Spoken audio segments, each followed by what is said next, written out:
Star Trek's best one-off guest star appeared 58 years ago, and the franchise still hasn't topped them. In a franchise that spans nearly 6 decades across multiple series, films, and timelines, Star Trek has introduced fans to hundreds, if not thousands, of fascinating characters. From Vulcans to Borg, from admirals to outlaws, the Trek universe is filled with memorable performances. But there's one unforgettable guest star whose single appearance in 1967 still reigns supreme. Despite the star power and talent that has graced Star Trek since, Trellin, played by William Campbell in the original series episode, The Squire of Gothos, remains the greatest one-off guest star the franchise has ever seen. Nearly 58 years later, no single episode character has matched Trellin's blend of theatricality, mystery, and thematic weight. His performance was so potent, in fact, that it planted the conceptual seeds for one of Star Trek's most iconic recurring entities, Q. But even Q's omnipotent shenanigans can't erase the legacy of Trellin. Here's why Star Trek has never topped William Campbell's guest appearance in 1967. 1. Trellin perfectly embodied the show's core themes. At its best, Star Trek is about exploring humanity through the lens of science fiction, and Trellin serves that mission flawlessly. Introduced as a flamboyant, godlike alien who toys with the crew of the USS Enterprise, Trellin is at first an amusing antagonist. He dresses in Napoleonic regalia, speaks with courtly flourish, and insists on chivalry in duels, like a spoiled child playing dress-up with the universe. But as the episode progresses, Trellin's sinister undertones emerge. He doesn't understand the consequences of his games, nor does he comprehend the morality of the humans he tries to emulate. Captain Kirk eventually realizes that Trellin is not a god or warlord. He's a child with enormous power and no sense of responsibility. This revelation is quintessential Star Trek, an encounter with the alien other that ultimately reflects back on humanity's own journey from impulse to intellect, from power to wisdom. Trellin isn't just a sci-fi curiosity, he's a morality play in motion, and Campbell performs the part like he's on a Shakespearean stage, giving it grandeur without losing the inherent humor. 2. William Campbell's performance is still unmatched. What truly elevates Trellin above other one-off guest characters is the man behind the powdered wig. William Campbell didn't just act, he inhabited Trellin. His performance is so layered and charismatic that it's easy to forget Trellin only appeared once. Campbell infuses Trellin with a dramatic flair that veers from charming to unhinged in seconds, never missing a beat. Campbell walks a tightrope between comedy and menace. One moment he's gleefully dancing to Baroque music, the next he's sentencing Kirk to death like a courtroom tyrant. This tonal versatility makes Trellin unpredictable and unforgettable. He's magnetic without being overbearing, entertaining yet unsettling. In short, he's the perfect one-off villain. The fact that fans still talk about Trellin nearly 6 decades later is a testament to Campbell's performance. No matter how many new omnipotent beings Star Trek has thrown at us since, Caretaker, Nagellum, or even Q himself, none have captured the same theatrical energy and philosophical depth in just 50 minutes. 3. Trellin was the blueprint for Q. It's no secret that Star Trek, the next generation's iconic trickster Q owes his existence, in part, to Trellin. In fact, many fans speculate that Trellin is a member of the Q continuum, or even Q himself in juvenile form.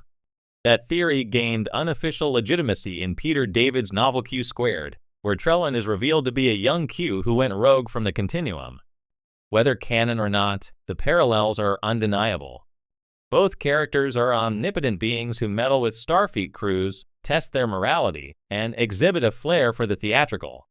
But while Q eventually evolved into a more complex and sometimes benevolent figure, Trellin's single appearance preserved the purity of his character's purpose, to highlight the dangers of power without responsibility.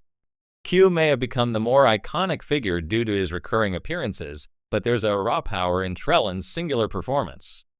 He didn't need a 7-season arc or redemption storyline. Trellin arrived, disrupted, reflected our worst impulses, and vanished like a cosmic ghost of our own immaturity. 4. No other one-off guest star casts a longer shadow. Star Trek has featured many remarkable one-off characters. From Gary Seven to Ellen Garrick, who, while recurring, started as a one-off, the franchise thrives on its strong guest performances. But no one-off character has left a longer or more influential legacy than Trellin. His fingerprints are all over Star Trek's future, whether in the structure of episodes that pit humanity against omniscient beings, or in the personality of godlike antagonists who test our morality. Trellin was the prototype for a recurring motif in Trek storytelling that power without understanding is dangerous, and that emotional maturity must accompany technological advancement. Other powerful aliens, like Charlie X, the Organians, or the Metrons, may have expressed similar themes, but none did so with Trellin's flair, wit, and style. He is the benchmark by which all subsequent guest appearances can be judged, and none have quite matched the combination of narrative relevance, charisma, and enduring legacy. 5. The Squire of Gothos was boldly theatrical, yet profound. Let's not forget the episode itself. The Squire of Gothos is one of the original series' finest hours because it balances its camp with its commentary. The Gothic castle setting, candelabras, dueling pistols, and ballroom music are over the top in the best way possible.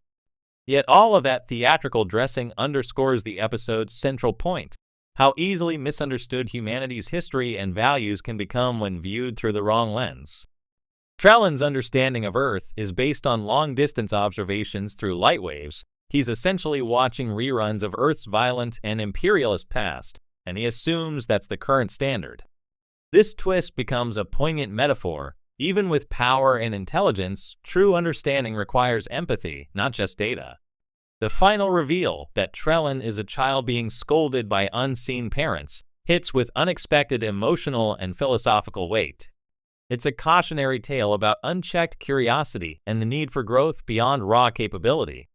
And Star Trek delivered that lesson in 1967 with theatrical flourishes and a guest star who nailed every beat. 6. Trellin's return was never needed because he got it right the first time. Star Trek has brought back many memorable characters and concepts, sometimes to great success and sometimes to diminishing returns. Q, for instance, became more layered the more we saw him, but also occasionally veered into parody. Khan's cinematic resurrection was legendary, but also controversial. Even Harry Mudd returned in Star Trek Discovery, albeit reimagined. But Trellin never returned in canon, and that may have been the best decision of all. There's something powerful about a character who makes one appearance and leaves such a lasting impression. Trellin was complete in one episode. He didn't need a comeback or a redemption arc. His narrative was tightly woven and perfectly executed. Bringing him back might have diluted the potency of his original message, that power without wisdom is not only dangerous, it's immature. Trellin was Star Trek's perfect parable in one act, and Campbell's performance was so,